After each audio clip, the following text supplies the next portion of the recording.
Natalie and Shayne. What is the depth?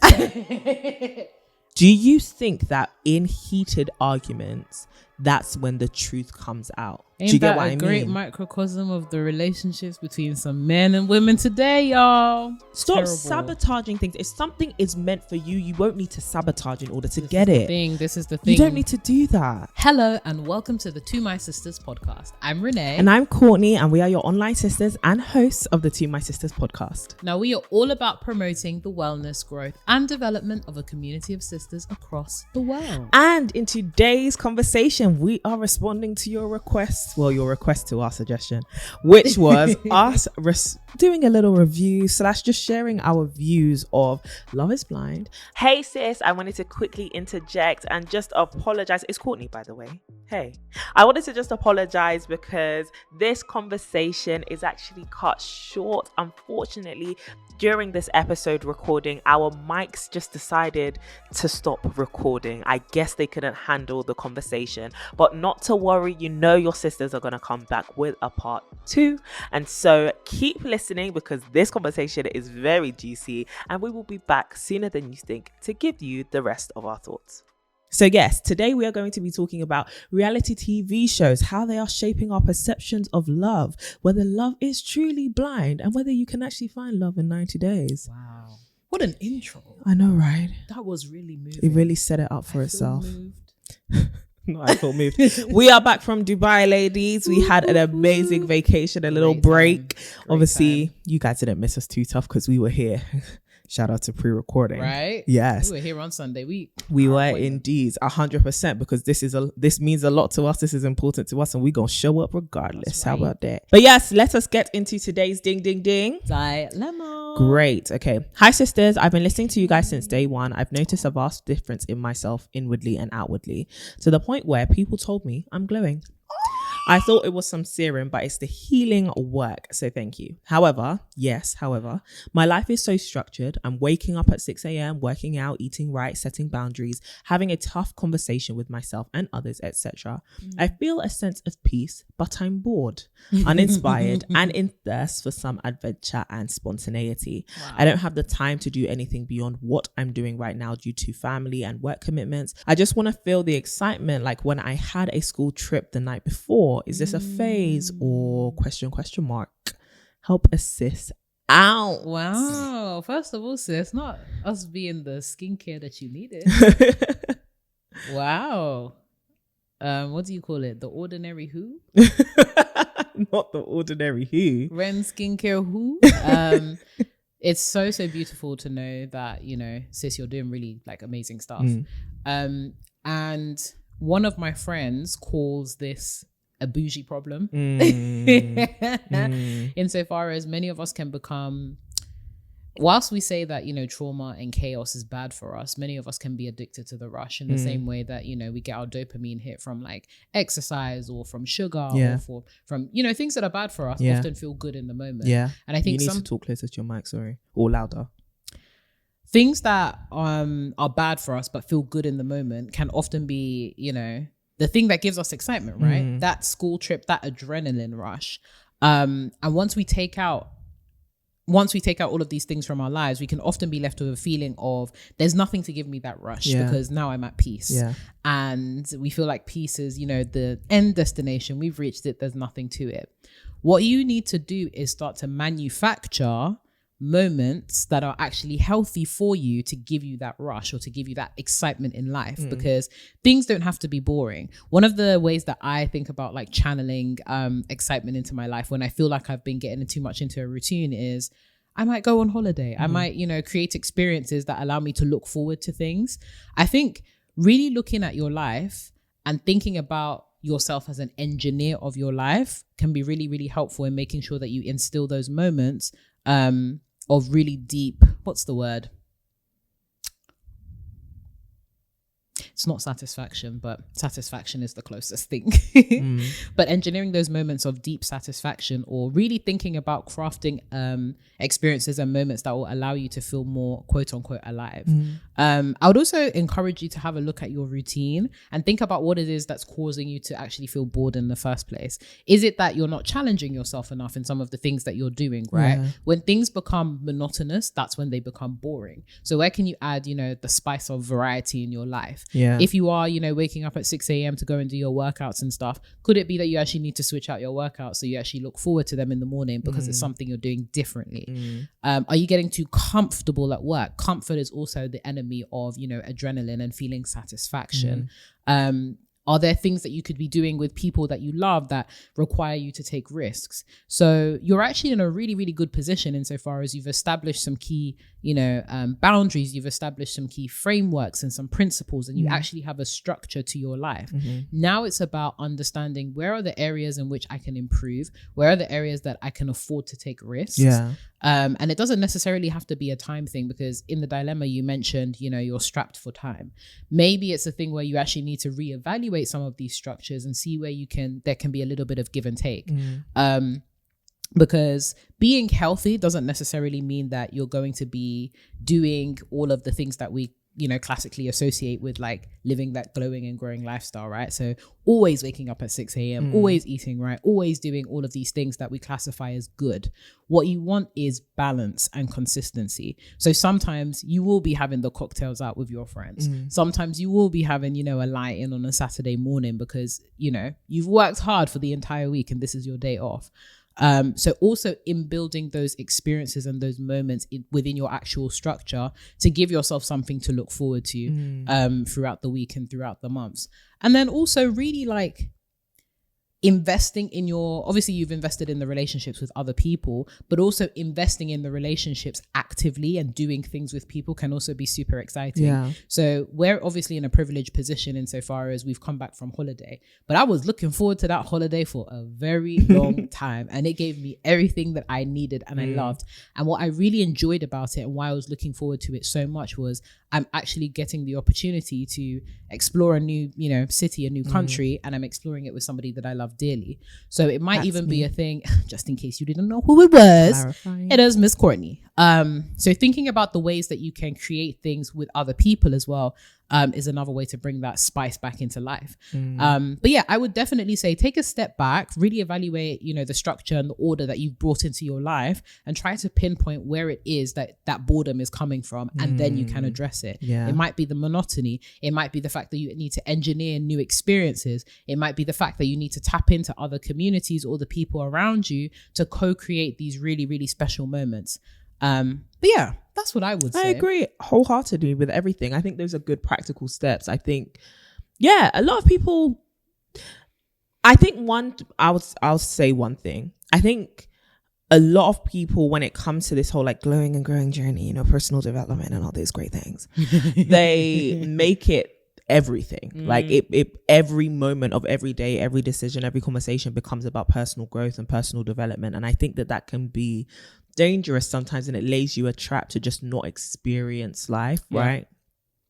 I also like what you said about, your life is no longer full of chaos. And I've also like shared similar kind of feelings of, wow, life is kind of flatlined a bit. Not that it's dead, but it's found its equilibrium, and this is it all the time. It's always peaceful. And I think if you have had a turbulent life, for lack of a better term, or you've had a life that has been quite dynamic, it can just feel like my life is boring, you know? But would you rather it be hectic again in the negative way? I like what you said about creating positive experiences that do fuel adrenaline, and that can be experiencing new things. I know you said you don't have time, but maybe this whole personal development journey for you right now is about creating time to do these kinds of things, because you don't want to be bored and then find yourself going back to toxic situations just so you can find variety in your life, right? Or find yourself, even worse, creating drama just so that you can feel some semblance of color in what you are perceiving to be a gray life. Start exploring, start creating time for that, because that's clearly your priority right now, and that will help you not fall back into bad habits. I like what you said in terms of actively investing in your relationships, having new experiences with the people that you love, but also take yourself out to do new things and change up your environment as well, right? Start taking yourself out to maybe explore new hobbies, start looking into something, start researching into something, start reading new kinds of books, find something which allows you to explore a new part of yourself, which isn't just your personal development. Start watching a new show, babes, you know. These are the things that can sometimes just change and give you that I'm excited to do this, even if it's something as simple as I'm excited to go home and continue watching that show, you know, or I'm excited to go and watch that film, or go and eat at this place, you know. There's nothing like it to just find peace, and it could be in your own company, or you can invite somebody to do it with you. But I think life is full of a lot of inspiration. Life is full of a lot of beauty that can be beheld, and you need to go and take it all in, right? Explore your city, right? You don't even need, if you don't have time to travel, fine, after work or before work, go on a walk in a new area, or go to a museum, or go and do, like, you don't even have to pay for it. Go and sightsee, go and be a tourist in your own city. One thing I started doing when I started to feel like my life is hella boring, I started going on walks with my other good friend, Mandy, and we would go and see parts of London, right? We'll just go walking on Embankment or, you know, central London, and just be like, this is so pretty, look at the lights, and they're constantly changing stuff around. Go and do that, you know, go and give yourself a new view of the same space. That could help you add some variety into your life. I know peace can sometimes seem boring, but the alternative is not the opposite of boring. It is actually dangerous, right? A lot of us think the opposite of boring is excitement. What you're trying to do might be dangerous. You don't want to do that. Exactly. Like, you don't, and your body doesn't respond well to stress either, right? So yes, seek out thrills, seek out adrenaline, but don't seek out unnecessary stress, especially if it's going to make you regress on this personal development journey. You might also need to start making some new friends who can introduce you to some new stuff, or just making some new acquaintances who can show you insights into their life. If you feel like your life, and you know, is too boring, or I wouldn't say boring, that you're too used to it, right? It's just familiar, and the life of the people in your life are also too familiar, right? Start getting people with different life experiences, and who can tell you those stories, and maybe even open doors for you as well. So yeah, sis, don't regress back to a toxic place just because you're looking for drama. Don't let the drama find you. Drama's not exciting, okay? Baby. It's stressful. I can tell you, sweetheart, gray hair, you don't need it right now. It's not a good look, man. It is when you want to keep your skin glowing. Exactly. Stress can give you spots. Yeah, that's true. Anyways, let's get into Love is Blind. So, what did you think about this season of Love is Blind generally? If you could give it like a summary. Okay, so first of all, sorry, in the back of my head there's a song by Jason Derulo that's been playing, and it's like, love made me blind so I couldn't see all the lies. First of all, who is actually listening to the depths of Jason Derulo's discography? Love made me blind to know that song. He used to be great. Was that song in the charts? Talented. Exactly. Jason Derulo, God bless his soul. I'm glad he's transitioned to TikTok. Not a career change. It is a career transition. You know who else is actually TikTok famous? Jay Sean. And I love that for artists, you know. I really do. I love that when artists become relevant again. Yeah, I love it. That is cute. You know them in their two eras, you know. The thing about Jason Derulo is he makes music for the charts. If it doesn't chart, we're not listening to it. But it's in such my a beautiful opinion, song. I know somebody out there, Jason Derulo is your favorite artist. Yeah. I don't care. they clicked on this episode. They said not Derulo. That's Jason Derulo to you guys. I don't give a damn. I just know him by the denim vest and the Anyways, Love is Blind. So I think I have two perspectives. The first is it was a great story. The narrative of Love is Blind. It was really interesting to watch. I was hooked. I was watching it, you know, back to back. I was invested. They created a very good story. And then my other perspective was, wow, this is such a great microcosm of many relationships that we see in real life playing out. And it's funny because Love is Blind, alongside a lot of other reality TV shows, give you the opportunity to take a step back, because whilst we have all of these opinions and thoughts around what is glaringly toxic, many of us actually find ourselves in these same similar situations. 100%. But because we're so close to the situation, dare I say implicated in these situations, it can be difficult for us to have the same hindsight, foresight, or just generally informed enough opinion, or rather detachment from the situation, to make better decisions. Yeah. So as much as there were certain glaring situations, I was like, oh, girl, what you doing? Or like, oh, this guy is bad news. I was just thinking, wow, how many of us find ourselves in similar situations, but we're not able to see it or act on it because of our closeness. Yeah. And then really it also makes me think of, you know, the participants, right? Because we've made such, when we think about love and relationships, and just like this kind of, I like to call it the satellite generation, where it feels like everybody is watching you. It just makes me think like, wow, there's so much like intimacy that's lost because of viewership and consumption. There's so much, like when I think of those intimate moments that they shared on screen, I'm just wondering in the back of my mind, how do you really feel? Because there's probably like a good, like how many cameras and lights on you in this moment? Is it the same? The question behind like how much of this is authentic is something that's always playing in the back of my mind with a lot of these reality TV shows. But yeah, it was an interesting watch. Yeah, no, Love is Blind, it's a really good show. I think the premise is interesting. Like our generation, the question is love blind in a superficial world. Like it's not just our generation, in a world where aesthetics matter, looks matter, physicality matters a lot, and growingly so. Can love actually be blind? Can you fall in love based on personality and good conversation, etc.?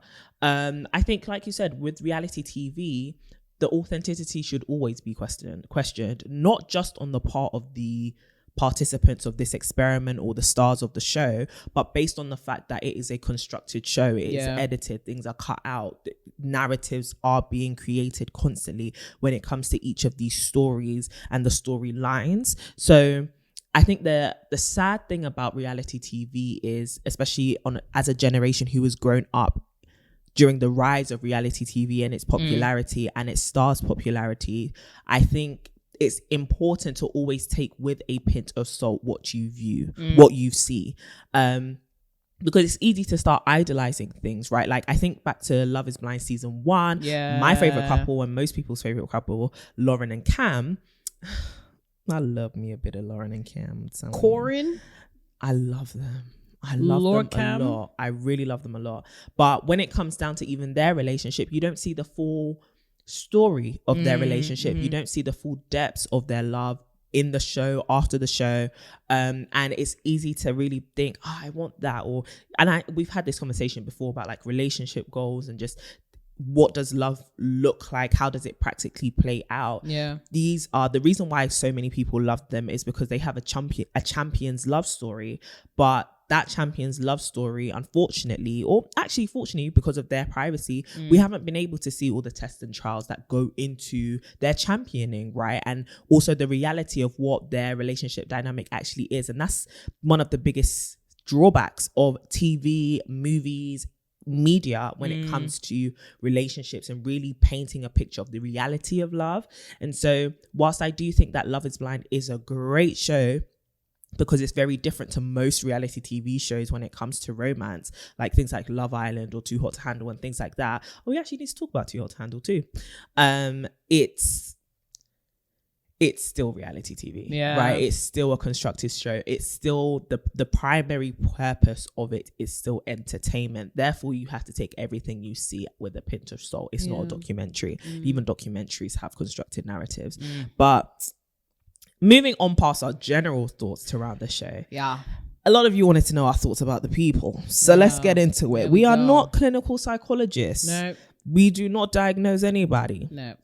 Like I said a couple episodes back, all of this is alleged. This is our opinions. We own the mic. And we have to stay repeating that, because some of y'all but then again, I kind of have grace for you, because some of you, this is your first encounter with us. True. Okay, so let's just put that out there. But the girls who know, okay, the girls are gonna get it. we just sit on this mic talking, having a good old chin wag. We're just friends. Yeah, we're just talking. Our thoughts, we're literally just talking. So let's start character, person by person. Okay, I really want to keep calling them characters, but they're really not characters. Yeah, they're really people. They're really human people living, and I don't want to pass too much judgment on them because of all the things we've just described. Precisely. But let's talk about probably the icon of the show, Shake. Abby Shake. Shake, shake, shake, shake, shake. Let's talk about Shake and Deepti. Their dynamic, okay? Yeah. If you do not want any spoilers, pause the episode right here. Go and listen to last week's episode and I don't know, fill your time with something else because we're gonna be getting into it. It's been a couple weeks now, but go and watch Love Is Blind on Netflix. Netflix, cut us a check. Shake, shake, shake, shake, shake it. It's given to Disney Channel circa 2005. What an interesting couple. I like Deepti. I was rooting for her. I think there was just so many layers to what we've seen of their relationship. Again, disclaimer, these thoughts they're not meant to be judgments or anything like that. It's basically my thoughts based on the narrative that was presented. And we also do not encourage you to go and bash anybody on social media and stuff like that, because I think what has come out of reality TV is because people become so invested in these relationships and these caricatures of real people, they then feel entitled to go on people's pages, find out where people live, send death threats. We don't do that here. Don't try that. We don't support we that. Don't like that. But yeah, Deepti and Shake. So I think what was interesting about their relationship straight off the bat was they actually shared quite a few similarities in the sense of, both of them are Asian. Both of them, in terms of their dating history, had a very specific preference. Similar preference too. In fact, similar. It was giving Aryan. It was giving, this is a red flag on the part of both of you. And I think that it was really interesting to hear about like the justification of such preferences. And I think Shake really had a bad rap from the beginning, from the outset, when, we see him dating various people and asking about their physical appearance and specifically around, are you blonde? Are you this? Can I put you on my shoulders? I think the iconic statement was like, would I be able to carry you on my shoulders? Essentially. What? You went on the wrong show. And I don't know if you've seen I'm sure you've seen it. The reunion show. Oh, embarrassment. Where he kind of talks about like, maybe I went on the wrong show. You did. And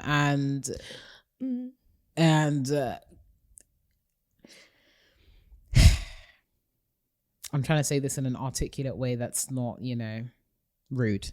I don't think I can.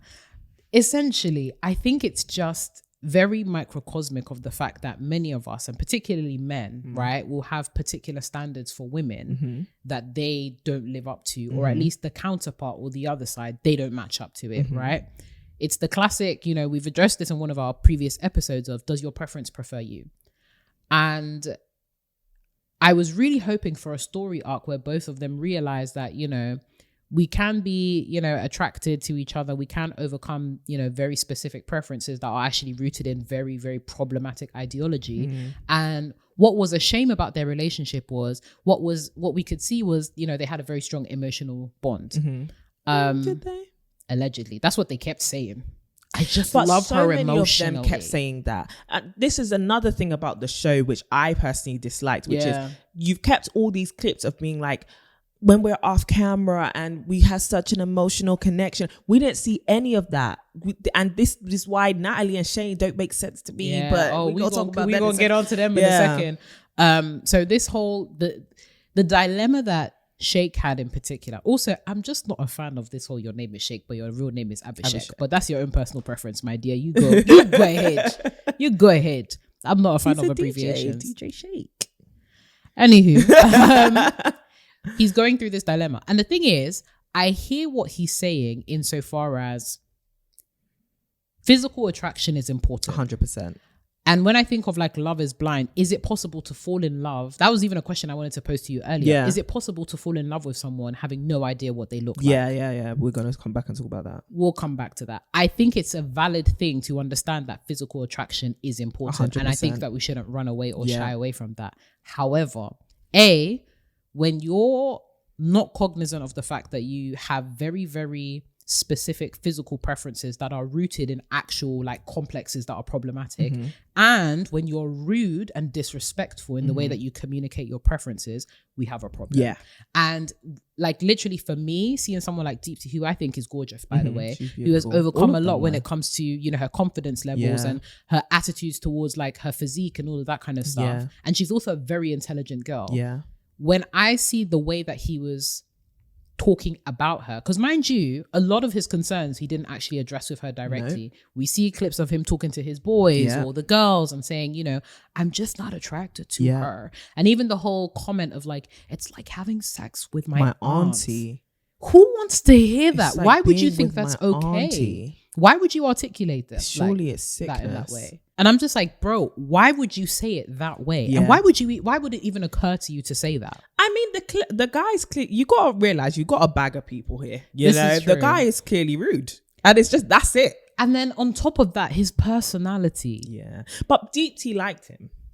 There's the thing, like, I'm not gonna cuss what you like. It's the clearly, emotion, do you the get what I mean? alleged emotional connection. Alleged. However, I agree with you. I think, but the thing is, I have an interesting idea of Shake, because I think he's the most like most people. In my opinion, I think that is a great representation of what the truth is. If you ask the majority of people, would you go on Love is Blind? The majority of people will probably say no because of the reasons that Shake had. Love is blurry. I want to see something. I don't have to have it all figured out. I don't need it to be clear. Yeah. But I want to see something because attraction really matters to me. And it goes to that conversation that we were saying about settling. As problematic as everyone was saying that Shake was, everyone has a bit of Shake. Well, I won't say everyone, but most people have a bit of Shake in them, which is as great as you are. If I'm not physically attracted to you. And for some people, and the reason why I say everyone has a bit of Shake in them is for a lot of people, that is the final straw. Yeah. As great as the person is, and women do it, men do it. As great as the person is, I'm not physically attracted to you. But Shake's one was rude. No, and also and that's his what I'm saying. I think it's like I said, I think it's one thing to articulate that, you know, you're not physically attracted to someone, and it's another thing when your preference is petite blondes. Yeah, 100%. Like I completely agree. I think you can have your preferences, but there is a conversation that needs to be had about whether your preferences are rooted in racism. Yep. Your little colonial ideals of beauty, capitalism, etc. Right? That's a conversation. That's one thing. The conversation that's being had also is you're rude. That's another thing. And also but I think also like how much he is willing to stick and abide by this preference is actually also what's putting nails in the coffin. Yeah. Because when I think of like Deepti, for example, they had very similar preferences. Yes. But constantly Deepti was like, you know what? I can overcome this. But that's because I think for her, she really did come in looking for love. I think I think Shake came in looking for an option. I don't think he came in looking for my conclusion. Even like coming out, you've proposed to someone and you're still on the fence. Then why did you propose? I think he was looking for an option. Yeah. You know, I think he gives me that very bachelor mindset. Like I'm playing the field. I'm seeing what's out there. It's quite an immature mindset for somebody who says that they want to get married. I think he's just at a different stage to where she's at. You proposed to me, that's my husband. I've proposed to you just so we can get out of here and I can see you. Ain't that a great microcosm of the relationships between some men and women today, y'all? Ain't that a great one? That's why Love is blurry. He was trying to see through I'm trying to see the options here. I'm screaming. You're right. I think that's why he was on the wrong show. He should have been on a dating show. Yeah, he should have. Do you get what I mean? Like, I think he would make the perfect contestant on a dating show. However, on this kind of show where you're actually, the marriage is that's the whole point of the show. That's not the mindset you go into. And I think it's also another conversation to have about people, whilst this is presumptuous about him specifically, so I'll take it away from him. People who are dating and feed into they present themselves as what the person wants. So Deepti is here saying, I want this, I want that. And he's just there nodding away, smiling. But in his head, he's thinking something else. I think there is something that's really sad about that lack of honesty that says, like you said, he didn't tell Deepti he wasn't attracted to her, probably because he thought maybe she'll leave or maybe she'll start having second thoughts. But she needs to leave and she needs to start having second thoughts, and you're withdrawing that option from her because you don't want her to leave, because you always want to have an option but you don't want to give her options. And that's upsetting, I think, because I think a lot of people mislead people in that way, in the sense that I want the security of knowing you're here, but I won't let you know that you actually have a reason to be insecure, because I won't always be here for you. That's good. That's sad. That is really sad. But yeah, that's Deepti and Shake. Next issue is the triangle between Shaina, Shayne, and Natalie. Okay, so first of all, I agree with you insofar as Natalie and Shayne. What is the depth there? I didn't get it. I want someone to break that down for me. Not that I'm questioning that. This is, again, the off-camera stuff. I didn't get it. From the way that sis was crying at their wedding day, I can tell there was some depth there. Also, even at the reunion, it just too. went, again, this. I think that we need to ban this phrase emotional connection, because I just feel like I connected emotionally. What? Well, you could, because when they... Shayne is saying, do you think I'm handsome? That's what I couldn't understand. Do you know what? I think that when it comes to it, it was a classic representation of like not understanding the love language of the person that you're with. It was clear as night, clear as day, that Shayne needed affirmation. Oh, clear. To the highest degree. But it was also quite worrying, because I do think that he has some deep set insecurities that he was exhibiting, especially when it was the bachelor and bachelorette parties. Oh yeah, that the sulking of that man. I said, Lord God. But yeah, it was so clear to me that this man needed words of affirmation. And I think for someone like Natalie, who's a little bit more, satirical and a little bit more like, those people, the people that love to, banter you like that. Yeah. But in a rude way. She would be a great, Nigerian. She'd be a great one. She does actually strike me as that, but that's that immigrant humor. Yeah, immigrant. There we go. So I think there was such a mismatch there. And I also think that Natalie coming in with we just had such a great emotional connection and nailing the stake into Shayne relatively early on, and then having that cross cut with Shayne basically asking Shaina so what are you wearing, and then Shayne's playing away after asking Natalie to be his girlfriend and making things official, to now telling Shaina, hey, that doesn't matter, I'm here to explore my options. Comes back to your point insofar as there are some people who went on that show talking about they're trying to find love and trying to find their spouse and all that kind of stuff. Whereas there's other people who have the same kind of overarching, thought, but are actually looking for options. But have you noticed that the two who fit that is the men versus the women? And that's how men date. Yeah. Men date. I'm a explore my field. Because but when women, I even think about the other couple that we're about to come and talk about, Iana but we'll come to them in a second.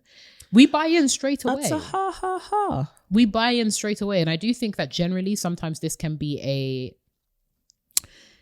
it's poor judgment on our poor judgment on our part to buy in when we have no stake. We are invested in something that's not real. And the funny thing is, once we decide, I've heard the classic conversations around men who are, we're just dating, we're in the dating phase and all that kind of stuff, and I don't want the pressure of commitment. No, you want to make sure your options are open. Always open. You want to make sure this door stays open. And I do think that women would very much benefit from kind of taking a little bit from that mentality. Yeah. And unless there is intention or clarity that is expressed that this is working, either in the works towards becoming official or exclusive, do not buy in if you do not have a stake. Yeah. Do not buy in, because you will get hurt. And it's an opportunity for men to pit women against each other. Yes. Because the dynamic between Natalie and Shaina changed dramatically. The moment Natalie expressed, I like Shayne, all that kind of stuff, Shaina was moving mad. Came in with another one of that Aryan race. I'm prettier than her. Mama, see that you're not. You cute. No, and Shayne and Shaina would have made a very cute couple in my opinion, right? Yeah. And I think they are each other's type. They were made for each other. However, that whole, and this, you bring up a really good point that I've noticed with Love is Blind, which is, how come the men sit in that house talking about, like, for example, when Sal liked Mallory, Jarrett liked Mallory at the same time. Whilst they didn't say the name of the girl, they were very open about their conversation about, okay, how are you feeling about this girl? Oh, you think yeah. Okay, why did the girls get into their house and no one is talking about the fact that there's overlap here? Yeah. And this is very different to what would happen in real life society. However, I think okay, let me talk about me. If I'm in a show where all you other 11 ladies or however many of you are also dating the same men I'm dating, I want to know what's going on. Which one you like? What's he telling give me you? This. What's he telling you? Give me the tea, because I want to know if I'm being played. All they know how to say is, oh, I'm just exploring my emotional connections. We have a good connection. And I get it. Play your cards close to your chest. Maybe this is a hot take or a unpopular opinion, but I think it would be good to talk to the girls about what on the table. Just be like, this guy is saying X, Y, Z, because it will save you a lot of embarrassment. If Mallory had told Ayana, or they had a conversation about, this guy wants to marry me, put it on and make it want to marry me. Marriage is not a joke. But if Mallory has been proposed to, Courtney. Mallory has been proposed Courtney, to. We'll get onto that one in a second. She has been proposed to and said no. And you're telling me Ayana's in the house and you ain't going to come back and she came in crying, and you're going to not go back and be like, this man proposed to me. Why are the girls not gisting? I need the girls to gist. No community, man. They weren't part of the Two My Sisterhood. Maybe because they were filming before we started. Bruh. This is why purpose is time sensitive, because they wouldn't have been crying like that. Bruh. But I think it's something to be said about have conversations. And I think it is that competitive mentality that both men and women have around, I want to play my cards close to my chest. But this is when lines get blurred and you are able to be played, because no one else. And I think Love is Blind is an extreme example, because you have, obviously, we, the viewers, are watching. Your family would be watching your situation. However, they haven't got access to those people who are watching. Yeah. They haven't got access to the people who could stand on the outside and look in and say, objectively, this don't look right. Do you get what I mean? And that's actually a huge reason why you should never do romantic relationship without community. Because who's there to tell you, check yourself, right? Those pods, what he's saying to you, it's great. It sounds good. The emotions are heightened in the moment when it's just you two. However, from the outside looking in, this is not adding up, because every other factor considered is coming into play. The math is not mathing. The math is not mathing. And then just watching the downfall of that relationship, how can you tell somebody they're going strong currently? Yeah, I mean, but before the wedding, you come and tell me that I'm the worst thing that happened to you. Oh, Natalie and Shayne. Excuse me, and you expect me to come and say I do? For the worst thing that happened to me. Do you think this is something that a thought that I had? I tweeted it when Malcolm and Marie, the Netflix film, came out, starring what's that man's name? Denzel Washington's son. You know his name?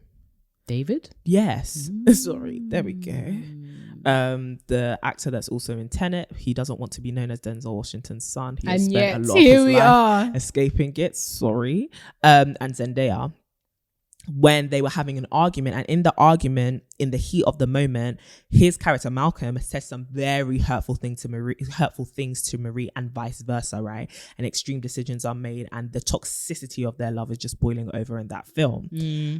Do you think that in heated arguments, that's when the truth comes out of how people truly feel? I think some elements of the truth come out. But I think it's in excess and it's magnified. I think I wouldn't, and I think also the phrasing as well, because there's truth in what Shayne said insofar as she is the worst thing that happened to him in that moment. But if he were to actually process it, this is the thing about like articulating yourself whilst you're in the heat of a raw emotion, because what you say is not necessarily indicative of what you actually feel. It's more the manifestation of that feeling, but not the actual, like, why am I feeling this way? Which is why emotional processing is so important. I can't remember what the phrase is, from an episode that I listened to, Adam Young's podcast, The Place That We Find Ourselves. But it's a word for, what's the word? It's going to annoy me if I don't think of it. Your capacity to process your emotions effectively. It's okay. But essentially in that podcast, the importance of processing your emotions to avoid unnecessary harm caused to other people, because you're not actually articulating the reality behind what you feel. You're just articulating the feeling. So when you're angry, people tend to say things that are hurtful because you intend to harm and not because it's reflective of exactly what you're feeling. And I think because Shayne was feeling that way, his words reflected his intent to harm rather than the truth of the situation or the truth of how he feels towards her. So there is some element of truth insofar as he's trying to hurt her and she is causing him to feel this way, but not like she's objectively, I think she's obviously not the worst thing to have happened to him. Maybe in that moment, yes, but the worst thing to have, I think that's a stretch. So there is something to be said about the fact that heated arguments can cause people to bring out the worst in themselves. And it's unfortunate because if you don't have that capacity to process your emotions, you become toxic and you become dangerous, and you manage to trigger dangerousness in other people. So again, you love to say it all the time, self-awareness. And this is not to deny yourself of your capacity to feel or deny yourself the validation of feeling what you feel, but it's understanding that there are healthy ways to process your emotions and articulate yourself in a way that does not harm people or harm yourself or harm your relationship in the long term. And that's why when we think about, long-term relationship advice, or think about relationship coaches, or even think about the people around us in successful relationships, communication is key, articulation is key, but processing is key as well, because it means that you avoid doing damage that can't necessarily be undone. Because listen, words can be sharp and can ruin your life. 100%. It takes a couple 100%. Of words to completely shatter relationships, completely damage self-esteem. Like when we think about emotional trauma and emotional abuse, the main vehicle for these kind of abuse are words. 100%. They're powerful, man. 100%. And what you just described is exactly what we saw at the altar on their wedding day. One conversation obliterated a whole relationship. And you could tell that conversation left the whole relationship raw till all the way up until the reunion, right? Crazy. That's what happens. And it's not to say, like you said, you can't process your emotions and you can't say what you say, and we have to forgive because of things, right? I've thought of the word, by the way. Affect regulation. Okay. There we go. There we go. Ooh, I was thinking in my head, I said, I'm going to come up with it. Affect regulation. Yes. Yeah. Okay. You've broken it down really well. Let me talk about Shaina for a second. Shaina, first of all. You've been waiting. Shaina, sweetheart. Straight as a fellow Christian sister, you did us bad. You did us bad. Baby. I promise you, not all of us who wear the badge of Christ act like that. I said, baby. Firstly, you doing the whole I'm a Christian, you not believing in what I believe, it doesn't work for me. Okay, first of all, Shayne is in the pod saying, what are you wearing? Why do us Christian girls like a bad boy? Do we even know if Shayne is a Christian? Because that was never expressed. Yeah, but that was never, I don't think it was in the show because they didn't end up together. Yeah. Ironic. But yeah, he's in. What are you wearing? He's defo a church drummer. What are you wearing? He's defo a drummer. Why do you want fire? Why do you want flames? Okay. I think it's also interesting. The dynamic of Shayne and Shayna's relationship seemed much more intense than Shayne and Natalie's relationship. Yeah. I see why Shayna was trying to make fetch happen. Okay. But she was disrespectful. Yeah. Very. And there's a lot to be said about people who cannot respect the not just the boundaries, but the walls that protect somebody's relationship. You constantly trying to tear down walls that guard someone else's precious thing makes you a villain. And I don't know why you're acting like you're not the villain. You are the villain. You're trying to invade something and end up somewhere you have no business ending up, to the point where you're actually messing with the heads not only of Shayne but of Natalie. Talking about if you and Shay don't work out, I got a friend for you. There's a special place in a place called hell. Bruh. For people like y'all. Don't Terrible. do that. Stop Terrible. sabotaging things. If something is meant for you, you won't need to sabotage in order to get it. This is the thing. You don't need to do that. And the deflection and the use of excuses. Like, I think for me, the whole, I'm a Christian, this is why it's not going to work out with the other poor fellow that she was in a relationship with, was so disingenuous. 100%. Because she was nitpicking. It was clear from the jump that she was not attracted. From the time that this 100%. Man proposed to her and gave her his mother's ring. She accepted that proposal to boost her ego because she was down bad from the fact that Shayne and Natalie were together. That's the only reason why she took that. And she latched onto the only thing she could have, short of just telling this man, I got with you. I settled. A whole rebound. You were a rebound. That's the word I was looking for. You were a rebound. She didn't want to paint herself as the villain, so she took something from him to blame him on. You don't believe in God, this can't work. And then to say, well, why did you propose to me? Well, why did you accept? And she just brushed it over. Yeah, I shouldn't have accepted. That was probably the worst thing that I did. But then why are you still trying to make it seem like he is the problem?